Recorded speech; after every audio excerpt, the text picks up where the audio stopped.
Assalamualaikum warahmatullahi wabarakatuh. Kami dari kelompok 3 Akuntansi Keuangan Lanjutan 2 dari kelas E tahun 2025-2026 yang beranggotakan saya Ika Ria Sagita dengan NPM Akhir 136, lalu ada rekan saya Vinesia Putri Prastia dengan NPM Akhir 145, lalu ada Magdalena Purba dengan NPM Akhir 151, dan yang terakhir ada Najwa Fadila Nur dengan PM Akhir 155. Kami akan membahas mengenai chapter 16, yaitu terkait Partnership, Formation, Operation, and Change in Ownership Interest. Baik, saya akan menjelaskan mengenai 16.1 Partnership Karakteristik. Jadi persekutuan itu apa? Jadi, bayangkan seperti ini, kamu punya ide bisnis, tapi modalnya itu terbatas atau butuh keahlian. Nah, kamu itu bisa ajak teman atau kerabat untuk gabung ke ide bisnis tersebut. Nah, itu namanya persekutuan, teman-teman. Jadi, persekutuan intinya itu ketika dua orang atau lebih sepakat untuk bersama-sama menjalankan bisnis, menanggung resiko bersama, dan menikmati hasilnya secara bersama-sama. Mereka itu bisa menyumbang berbagai macam. Yang pertama, keahlian. Misalnya, kamu jago marketing dan temanmu satunya jago membuat produk. Nah, ini impas. Yang kedua, modal. Nah, itu bisa aja uang tunai atau aset lain seperti tanah, bangunan, atau bahkan stok barang tersebut. Nah, jenis-jenis yang memakai persekutuan ini banyak sekali, mulai dari toko kecil, pabrik, sampai profesi-profesi seperti pengacara, dokter, atau akuntan publik. Nah, ada aturan main persekutuan. Kenapa? Biar jelas dan adil. Persekutuan ini ada aturannya. Tiap negara bagian di Amerika itu punya undang-undang tersendiri. Tapi ada satu patokan yang namanya Uniform Partnership Act atau UPA, yang mana pada UPA 1914 ini aturannya yang termasuk versi pertamanya semua negara bagian kecuali Louisiana itu memakai UPA 1914 ini. Meskipun ada sedikit penyesuaian di tiap negaranya. Konsepnya itu para mitra dianggap punya bagian di aset-aset individual perusahaan, bukan cuma di perusahaannya aja. Dan ini jauh lebih ribet. Ibaratnya, kalau kamu punya perusahaan roti, kamu dianggap punya ovennya, meja kerjanya, dan bukan cuma sekian persen dari perusahaan roti itu sendiri. Lalu ada UPA 1997. Ini versi direvisi dari yang 1914 tadi. Nah, ini tuh lebih penting. Yang ini lebih penting di versi baru ini, UPA pakai konsep teori entitas. Apa itu teori entitas? Jadi, kalau kamu di persekutuan, kamu punya bagian di perusahaannya secara keseluruhan, tapi nggak punya bagian langsung di aset-aset individualnya, terbalik di konsep yang sebelumnya. Nah, seperti aset-aset individual itu seperti tanah, gedung, atau mobil perusahaan, dan ini jauh lebih simpel dari yang pertama tadi. Nah, bisa keluar tanpa bubar di UPA 1997 ini juga ada aturan penting lainnya. Kalau ada mitra yang mau keluar, istilahnya disassociation, bisnisnya itu nggak langsung bubar secara total. Dan asetnya dijual semua. Mitra yang keluar itu bisa dibeli bagiannya sama mitra lain atau pihak ketiga. Jadi bisnisnya bisa tetap jalan terus-menerus, dan ini mirip seperti konsep saham di perusahaan besar yang diperjualbelikan. Lalu ada pembubaran atau dissolution, yang mana kalau pembubaran itu kan asetnya dijual, utang dibayar, sisanya itu dibagi, dan itu beda lagi ceritanya, dan akan dibahas di bab yang selanjutnya. Jadi tiap negara bagian itu punya variasi hukum persekutuannya sendiri di Amerika Serikat, meskipun berpedoman pada UPA ini sendiri. Lalu di sini ada ciri-ciri penting persekutuan. Menurut UPA pasal 116, persekutuan itu kumpulan dua orang lebih yang menjalankan bisnis sebagai pemilik bersama yang bertujuan untuk mencari keuntungan. Ada beberapa karakteristik penting lainnya. Yang pertama, agen bersama atau mutual agency, dan ini tuh seru. Kenapa? Karena setiap mitra itu kayak agen atau perwakilan buat persekutuan, yang artinya apapun yang dilakukan oleh satu mitra itu akan atas nama persekutuan itu sendiri, itu akan mengikat semua mitra lainnya. Jadi kalau ada satu mitra yang bikin perjanjian utang dan semua mitra itu akan bertanggung jawab atas hal itu. Lalu yang kedua ada tanggung jawab tidak terbatas atau unlimited liability. Ini yang paling krusial. Kenapa? Karena mutual agency tadi kan kalau bisnis persekutuan punya utang dan nggak bisa bayar, harta pribadi setiap mitra itu bisa ikut dipakai untuk melunasi utang bisnis tersebut. Dan ini menyeramkan. Dan makanya penting sekali untuk memilih mitra yang tepat. Lalu ada pentingnya perjanjian persekutuan atau Articles of Partnership. Jadi meskipun persekutuan itu kan bisa dibentuk cuma dengan berbicara atau ngomong doang, tapi ide terbaik itu bikin perjanjian yang secara tertulis. Kenapa? Biar jelas dan gak ada salah paham di kemudian harinya. Jadi isi perjanjian ini harus detail, yang minimal mencakup yang pertama jenis produk layanan atau layanan yang mau dijual dan detail operasional bisnisnya. Yang kedua, hak dan tanggung jawab masing-masing mitra. Yang ketiga, modal awal yang disetor setiap mitra yang termasuk nilai aset non tunai. Yang keempat, ketentuan kalau ada penambahan modal. Yang kelima, ketentuan kalau ada penarikan aset. Yang keenam, bagaimana keuntungan dan kerugian akan dibagi. Ini penting. Kenapa? Kalau semisal ini nggak ada di perjanjian, kalau nggak ada perjanjian, Opa bilang semua itu akan dibagi secara rata. Nggak peduli siapa yang nyumbang modal secara lebih banyak ataupun yang kerja lebih keras. Jadi ini sangat penting. Yang ketujuh, prosedur kalau mau bubarin persekutuan. Di sini ada laporan keuangan persekutuan. Jadi laporan keuangan persekutuan ini dibuat buat 3 pihak utama. Yang pertama para mitra, buat tahu gimana kondisi bisnis itu tadi, mengatur aset, dan buat keputusan investasi pribadi mereka. Setiap mitra itu berhak lihat buku keuangan secara kapan aja. Lalu yang kedua, kreditur, yaitu pemberi utang, bank atau lembaga keuangan lain pasti minta laporan keuangan kalau persekutuan itu mau meminjam uang. Lalu yang ketiga, dinas pajak atau IRS di Amerika.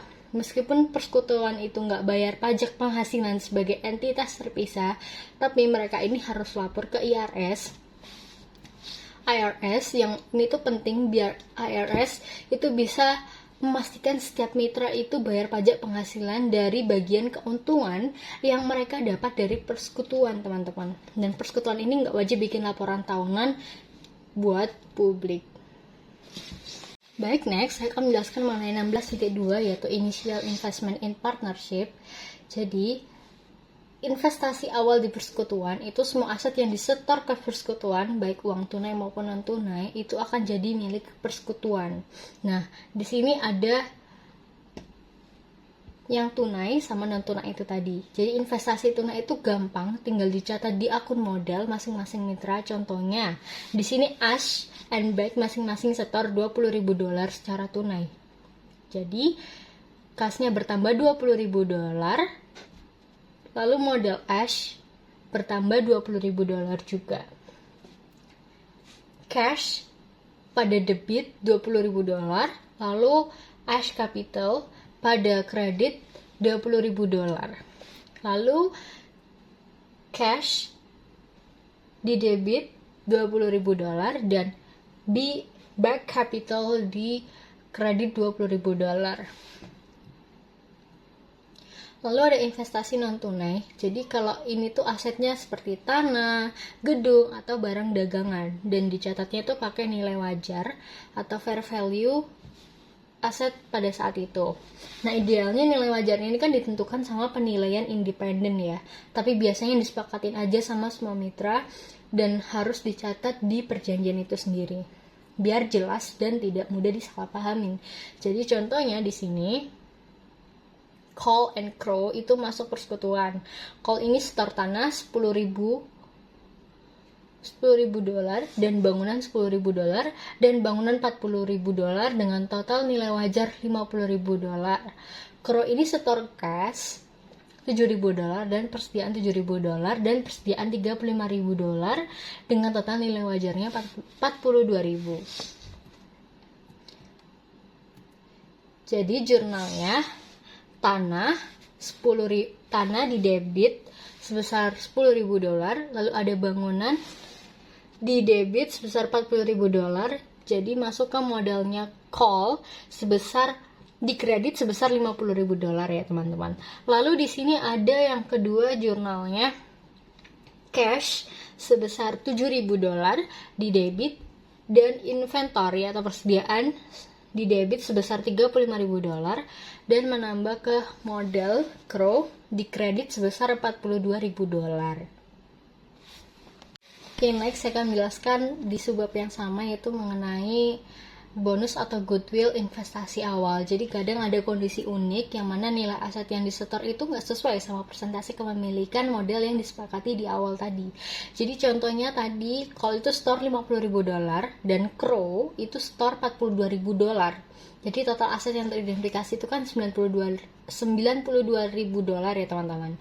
Tapi mereka sepakat untuk modal awalnya itu dibagi secara rata, jadi masing-masing 50%. Nah ini tuh bisa berarti Crow itu membawa sesuatu yang tak teridentifikasi nilainya. Contohnya misalnya aja kayak bakat khusus, Crow punya keahlian langka, ataupun klien setia, Crow punya daftar pelanggan yang sudah jadi langganan tetap, lalu koneksi penting yang mana Crow punya hubungan baik dengan bank ataupun pemasok. Jadi untuk menyamakan modal sesuai kesepakatan itu ada dua cara teman-teman. Yang mana yang pertama itu ada pendekatan bonus atau bonus approach, yang mana aset itu tak teridentifikasi tadi, aset tak teridentifikasi tadi itu gak dicatat di buku. Nah, total modal teridentifikasinya tadi kan $92.000, itu dibagi 2, jadi masing-masing dapat $46.000. Nah, berarti modalnya call itu $50.000 tadi dikurangin $4.000, dan modalnya Crow itu $4.000, dan modal Crow $4.000, dan modal Crow-nya itu tadi ditambah $4.000. Jadi jurnalnya call capital di debit $4.000, Crow capital di kredit $4.000. Jadi agar menyamakan, dan bonus ini intinya kalau memberikan sebagian modalnya ke Crow teman-teman. Jadi yang kedua ada pendekatan goodwill atau goodwill approach, yang mana aset tak teridentifikasi tadi itu dicatat sebagai goodwill di buku persekutuan. Kalau tadi store $50.000 buat 50% kepemilikan, berarti total nilai persekutuannya itu termasuk goodwill adalah $100.000. Oke, karena total aset teridentifikasi itu cuma $92.000, berarti ada goodwill sebesar $8.000 teman-teman. Jadi $8.000 ini dari $100.000 itu tadi dikurangi $92.000, dan ini tuh adalah nilai aset yang tak teridentifikasi di bawah Crow. Dengan pendekatan ini modal call sama Crow itu sama-sama $50.000 teman-teman. Jadi jurnalnya goodwill pada debit sebesar $8.000, Crow capital $8.000 di kredit. Nah, ini untuk mencatat investasi goodwill dari Crow tadi. Jadi kedua cara ini tuh sama-sama valid dan efektif untuk bikin modal awal sesuai perjanjian itu tadi. Tinggal si mitranya ini memilih saja, tergantung para mitra lebih nyaman dengan mencatat secara goodwill atau memakai sistem bonus approach itu tadi. Jadi di sini materi investasi dan penarikan tambahan, yang mana perjanjian kemitraan itu harus menetapkan pedoman untuk investasi tambahan dan penarikan yang dilakukan setelah operasi kemitraan dimulai. Dan investasi tambahan dikreditkan ke rekening modal mitra yang berinvestasi pada nilai wajar pada saat investasi.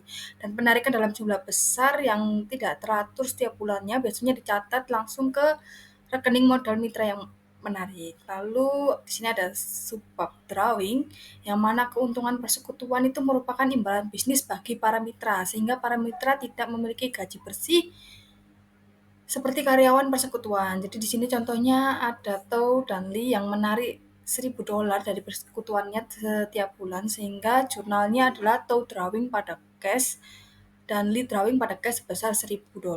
Dan jika Tow menarik $1.000 setiap bulan dan selama 1 tahun itu, saldo rekening penarikannya pada akhir tahun adalah $12.000, dan rekening penarikannya ditutup dengan entry atau kapital pada tow drawing sebesar $12.000. Lalu lanjut ke operasi kemitraan, yang mana operasi persekutuan dalam banyak hal serupa dengan bentuk organisasi lain yang beroperasi di lini bisnis yang sama. Namun, dalam mengukur pendapatan, persekutuan tersebut itu untuk suatu periode, pengeluaran harus diteliti untuk memastikan bahwa pengeluaran pribadi mitra tidak termasuk dalam pengeluaran bisnis persekutuan. Jadi, jika pengeluaran pribadi mitra dibayarkan dengan aset persekutuan, maka pembayaran tersebut dibebankan ke rekening penarikan atau modal mitra tersebut. Dan penarikan dan tunjangan gaji ditutup ke rekening modal mitra, bukan ke rekening ringkasa laba rugi. Lalu di sini ada contoh dari Rat and Yan. Di sini tertera statement of partner capital, yang mana capital balance-nya itu milik Rat 60% dan Yan itu mempunyai 40%.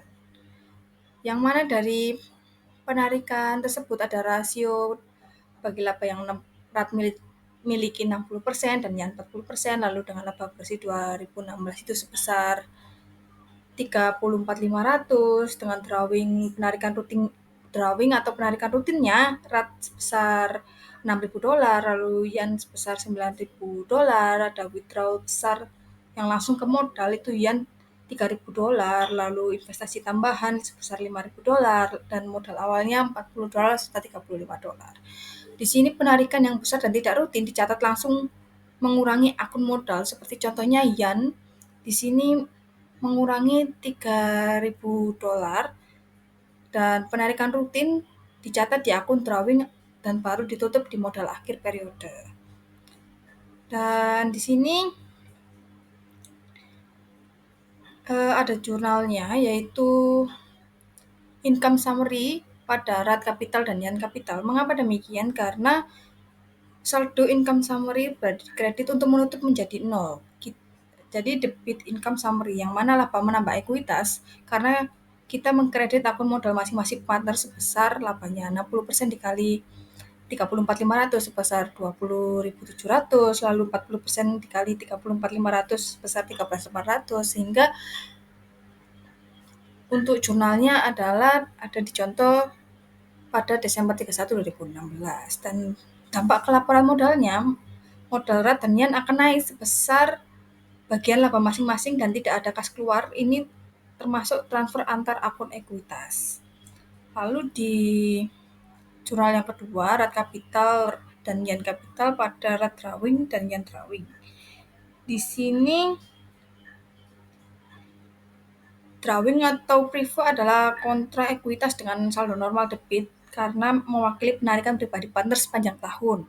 Dan agar drawing kembali 0 saat tutup buku, jadi harus mengkredit drawing sebesar saldonya, yang mana lawannya adalah debit di kapital yang mengurangi modal karena penarikan pribadi pada akhirnya mengurangi hak ekuitas partner, yang hasilnya jadi modal Rat turun sebesar 6.000 dan modal Yan turun sebesar 9.000 dan akun drawing Rat dan Yan 0 di awal periode. Lalu selanjutnya perjanjian pembagian hasil dan rugi, yang mana pembagian pendapatan kemitraan secara merata diperlukan jika tidak ada perjanjian bagi hasil dan kerugian. Namun, para mitra umumnya sepakat untuk membagi keuntungan dengan rasio tertentu, seperti pembagian 60-40 yang diilustrasikan untuk kemitraan Rat dan Yan sebelumnya, dan perjanjian bagi hasil juga berlaku untuk pembagian kerugian, kecuali jika perjanjian menentukan lain. Dan di sini ada dua bentuk pembagian, yaitu dengan mempertimbangkan layanan dalam perjanjian bagi hasil dan kerugian, yang mana disebutkan di sebelumnya bahwa seorang mitra yang mendedikasikan waktunya untuk bisnis kemitraan, sementara mitra lain bekerja di tempat lain, dapat menerima tunjangan gaji. Dan tunjangan gaji itu dapat digunakan untuk mengkompensasi perbedaan nilai wajar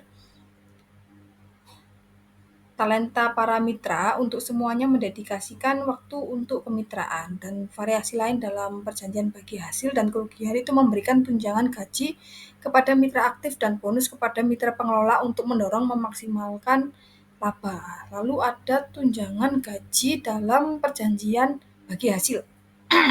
Yang mana contoh pada buku, pada kasus An, Gar, dan Kat pada contoh di bawah ini, itu pada tahun 2016 laba bersihnya 60.000. Dari jumlah ini, An dan Gar masing-masing menerima salary allowance sebesar 12.000 dan sisanya dibagi rata dengan Cat sehingga hasil akhirnya An mendapatkan 24.000, Gar 24.000 dan Cat 12.000.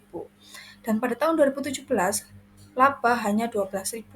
Padahal salary allowance-nya total 24.000. Akibatnya terjadi pembagian yang berbeda, sehingga An mendapatkan 8.000, Gar mendapatkan 8.000, dan Kat justru rugi 4.000.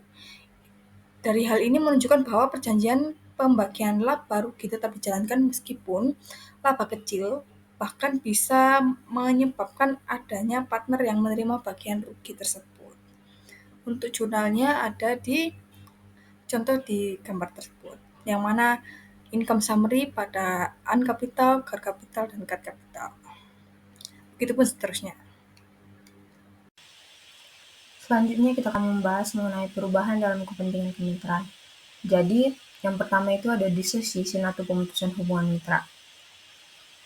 Berdasarkan UPA, setiap kali terjadi dissociation atau pemutusan hubungan mitra, hal itu selalu berakibat pada yang pertama, pembelian kembali atas kepentingan mitra yang sudah keluar, atau pembubaran dan juga likuidasi atau likuiditas dari bisnis tersebut. Selain pemberitahuan pengunduran diri sebagai mitra, peristiwa lain yang bisa menyebabkan dissociation antara lain yang pertama pengusiran mitra sesuai dengan ketentuan perjanjian kemitraan melalui suara mayoritas mitra lain. Kemudian yang kedua putusan pengadilan karena mitra melakukan perbuatan yang salah, yang merugikan dan secara material memengaruhi bisnis kemitraan serta melanggar perjanjian kemitraan. Kemudian yang kedua pengalihan kepentingan ke pihak ketiga. Pengalihan hanya memberikan hak kepada penerima untuk menerima bagian laba masa depan dari mitra yang mengalihkan serta bagian aset tidak terjadi likuidasi. Kemudian penerima tidak otomatis menjadi mitra dan tidak mendapatkan hak untuk berpartisipasi dalam manajemen kemitraan. Contohnya yaitu Mar mengalihkan 25% kepemilikannya dalam kemitraan Hal-Mar kepada Sud. Jadi jurnal yang akan dicatat yaitu modal Mar akan berkurang sebesar 50.000 dan modal Sud akan bertambah sebesar 50.000. Kemudian yang ketiga yaitu penerimaan mitra baru. Jadi penerimaan mitra baru dapat diterima dengan persetujuan semua mitra yang ada. Jika tidak ada perjanjian baru mengenai pembagian laba, maka semua laba dan rugi dibagi sama rata menurut UPA. Nah, seseorang dapat menjadi mitra dengan cara yang pertama membeli kepentingan dari satu atau lebih mitra yang ada atau menyetorkan uang ataupun aset lain ke dalam kemitraan. Nah, adapun catatan akuntansi kemitraan tradisional ini tidak selalu sesuai dengan GAAP untuk business combination atau konsolidasi. Jadi yang sebagian besar kemitraan itu dikelola privat. Biasanya hanya wajib mengikuti GAAP jika diminta penyusunan laporan keuangan untuk pihak eksternal. Kemudian ketika kemitraan tradisional mengikuti GAAP, maka penerimaan mitra baru dievaluasi apakah memenuhi kriteria business combination. Maka jika ya, harus dicatat sesuai dengan ESC 805. Nah, kemudian jika tidak, maka kemitraan sering menggunakan goodwill method atau bonus method yang akan kita bahas di slide selanjutnya. Kemudian pembelian kepentingan dari mitra lama. Jadi, mitra baru dapat masuk dengan membeli langsung kepentingan dari mitra lama, yaitu ketika kemitraan lama dibubarkan, buku ditutup atau adanya perjanjian baru yang berlaku. Contohnya yaitu Alf dan Bal memiliki modal masing-masing sebesar $50.000 bagi hasil sama. Kemudian Cobb membeli setengah kepentingan Alf dengan harga $25.000. Jadi Alf kemitraan barunya yaitu Alf 25%, Bal 50% dan juga Cobb 25% karena Cobb membeli kepentingan Alf 50% sedangkan Bal tetap. jurnalnya yaitu untuk ALF modal berkurang sebesar 25.000, sedangkan KOP modal bertambah sebesar 25.000. Jadi ALF sebesar 50.000 dan BAL 40.000 bagi hasilnya sama. KOP akan membayar 25.000 langsung ke ALF dan ALF akan mentransfer sebagian modalnya. Valuasi dari pembayaran KOP tidak bisa dijadikan dasar sebagai revaluasi aset karena itu akan memerlukan appraisal lain. Nah, di bawah ada perbandingan antara partnership yang lama dan juga partnership yang baru ketika KOP masuk menjadi new partnership. Selanjutnya yaitu pembelian kepentingan dari mitra lama, yaitu yang pertama ada revaluasi. Jadi revaluasi ini sama dengan goodwill approach atau menggunakan metode goodwill. Di sini ALF memiliki $50.000 dan BAL memiliki $40.000 dengan bagi hasil sama. Kemudian KOP masuk dengan membayar 50.000 untuk kepentingan 50%. Jadi total nilai asetnya yaitu 100.000. Nah, ini perlu direvaluasi, yaitu jurnal revaluasinya goodwill menambah aset sebesar 10.000, modal ALF bertambah 5.000, dan modal BAL bertambah 5.000. Kemudian akan terjadi transfer modal ke KOP, yaitu dengan jurnal ALF modalnya berkurang 25.000, BAL modalnya berkurang 25.000, dan modal KOP bertambah sebesar 50.000. Jadi modal akhirnya ALF memiliki 30%, kemudian BAL memiliki 20%, dan KOP memiliki 50%. Kemudian yang kedua yaitu non-revaluasi dengan bonus approach atau metode bonus. Jika aset tidak direvaluasi, tetapi KOP masuk dengan kontribusi 50% untuk 50.000 untuk 50%, jurnal yang akan dicatat adalah modal ALF akan berkurang 22.500 dan modal BAL juga berkurang sebesar 22.500. Kemudian modal KOP akan bertambah 45.000. Jadi ALF dan BAL mendapat bonus masing-masing sebesar 2.500, yaitu selisih antara modal yang ditransfer dan juga uang tunai yang diterima. Nah, yang selanjutnya itu kita akan membahas mengenai investasi ke kemitraan yang ada. Jadi kali ini kita akan membahas bagaimana kita melakukan investasi ke mitra kita yang sudah ada. Contoh yang pertama yaitu dengan nilai buku. Jadi di sini diberikan contoh, Dre dan juga Boy masing-masing memiliki 40.000. Kemudian Cry masuk dengan investasi 40.000 dengan 1/3 kepemilikan. Jadi jurnal yang akan dicatat yaitu kas kemitraan tersebut akan bertambah sebesar 40.000, kemudian modal Cry akan bertambah 40.000. Yang selanjutnya contoh kedua yaitu bagaimana ketika investasi yang dilakukan yaitu goodwill terhadap mitra yang lama. Contoh yang diberikan yaitu Dre dan Boy masing-masing memiliki $40.000. Kemudian Cry masuk dengan investasi sebesar $50.000 untuk 1/3 kepemilikan. Jadi total aset bernilai 150.000 dan ada aset yang tidak tercatat sebesar 20.000 yang nantinya dicatat sebagai goodwill. Nah, jurnal yang akan dicatat yaitu goodwill yang menambah aset sebesar 20.000 pada modal Dre yang bertambah sebesar 10.000 dan modal Boy yang bertambah sebesar 10.000. Kemudian jurnal yang kedua, kas akan bertambah sebesar 50.000 karena Cry masuk menginvestasi 50.000 dan modal Cry akan bertambah sebesar 50.000. Kemudian yang ketiga, ketika bonus ke mitra yang lama tanpa adanya revaluasi. Jadi untuk contohnya yaitu ketika Cry invest sebesar 50.000 dan akan diberikan kepemilikan 75%. Tetapi modal yang dicatat yaitu sebesar $43.334. Jadi ada selisih $6,666 yang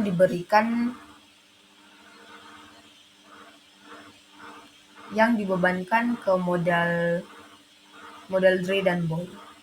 Nah, kemudian yang keempat yaitu goodwill ke mitra yang baru. Jadi untuk contohnya, Cry menginvestasi 50.000, diberi 40% kepemilikan.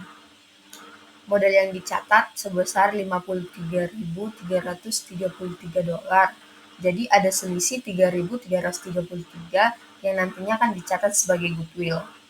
Untuk jurnal pencatatannya yaitu kas akan bertambah sebesar 50.000 dan goodwill akan bertambah sebesar 3.333.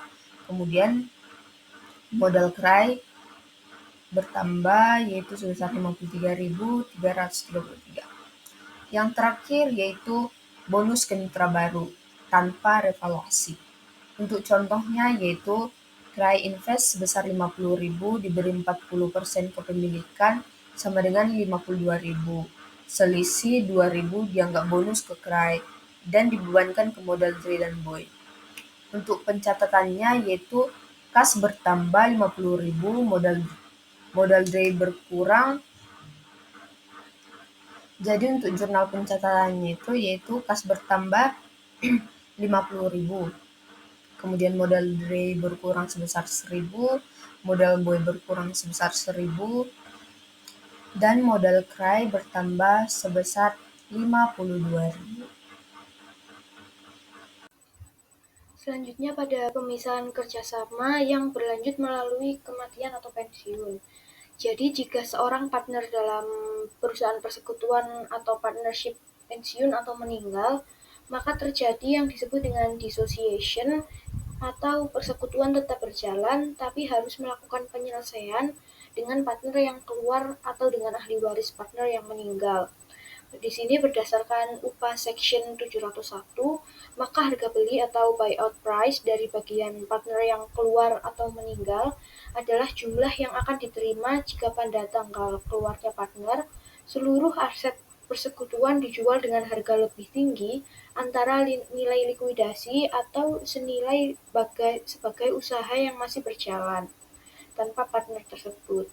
Di sini pembayaran kepada partner yang keluar juga harus ditambah bunga sejak tanggal keluar sampai dengan tanggal pembayaran. Jika pembayarannya sama dengan saldo akhir modal partner, maka pencatatannya sederhana, yaitu modal partner pada kas. Akan tetapi, jika jumlah yang dibayarkan lebih besar atau lebih kecil dari saldo modal partner, maka ada beberapa cara pencatatan, yaitu bonus atau goodwill. Di sini terdapat contoh soal di mana terdapat 3 pemodal yaitu An, Nick, dan Jus dengan presentasenya yaitu An senilai 40%, Nick sebesar 20%, dan Jus sebesar 40%. Dengan saldo modal masing-masing yaitu An 70.000, Nick 50.000, dan Jus 80.000. Dengan total akumulasinya adalah 200.000. Di sini Jus memutuskan untuk pensiun sehingga terdapat beberapa cara pencatatan. Jika Jus dibayar dengan lebih besar dari modalnya, di sini diumpamakan bahwa Jus dibayar 12.000 lebih tinggi dari saldo modalnya, yaitu sebesar 92.000, maka terdapat 3 metode pencatatan. Yang pertama yaitu memberikan bonus ke Jus, di mana di sini An dan Nick menanggung bonus 12.000 sesuai dengan rasio laba mereka. Cara yang kedua yaitu dengan goodwill yang hanya untuk Jus, yaitu goodwill dicatat sebesar 12.000.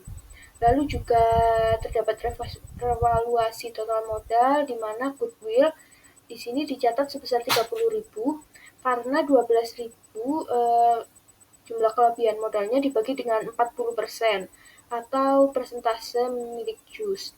Lalu modal An dan Nick juga ikut naik. Setelah itu, Jus dapat keluar dengan saldo modal baru yaitu 92.000. Akan tapi jika di sini Jus dibayar lebih kecil dari modalnya, di mana yang modalnya awalnya 80, dibayarkan kepada JUS senilai 72.000 sehingga terdapat selisih 8.000 lebih kecil. Maka terdapat dua pendekatan, yang mana yang pertama yaitu aset dinilai terlalu tinggi, yang artinya total aset persekutuan harus diturunkan nilainya senilai 20.000 yang selaras dengan porsi kepemilikan JUS senilai 40%. Lalu yang kedua yaitu bonus ke partner yang tersisa. Jadi jika asetnya dinilai wajar, maka selisih 8.000 ini dianggap bonus untuk An dan Mik, sehingga modal mereka bertambah sesuai dengan rasio kepemilikan mereka. Akan tetapi jika pembayarannya sama dengan saldo akhir modal partner, maka pencatatnya sederhana, yaitu modal partner senilai 80.000 di debit dan juga kas senilai 80.000 di kredit. Selanjutnya tentang kemitraan terbatas. Jadi di sini persekutuan umum dianggap cukup beresiko karena setiap partner punya tanggung jawab yang tidak terbatas atas utang bisnis. Maka untuk mengurangi risiko tersebut dibentuklah persekutuan komanditer atau limited partnership, yang mana dalam persekutuan komanditer atau limited partnership ini terdapat minimal satu sekutu aktif atau general partner dan juga satu sekutu pasif atau limited partner. Sekutu aktif di sini sama seperti partner di persekutuan umum, yaitu mereka yang bertanggung jawab penuh atas utang persekutuan atau unlimited liability. Sedangkan sekutu pasif di sini pada dasarnya hanya sebagai investor, sehingga risiko kerugiannya terbatas sebesar modal yang ditanamkan. Pada dasarnya membentuk persekutuan komanditer di sini lebih rumit dibandingkan persekutuan umum, yang mana perjanjian persekutuan umum harus dibuat tertulis, ditandatangani oleh para sekutu, dan didaftarkan ke pejabat publik yang berwenang di negara bagian tempat persekutuan didirikan. Selain itu, terdapat juga joint venture yang mirip dengan persekutuan, yang mana biasanya joint venture ini dibentuk untuk tujuan tertentu dan bersifat sementara. Sehingga setelah kegiatan atau proyek telah selesai, maka joint venture otomatis akan berakhir karena sifatnya yang sementara, dan kewenangan para anggota dalam bertindak juga terbatas.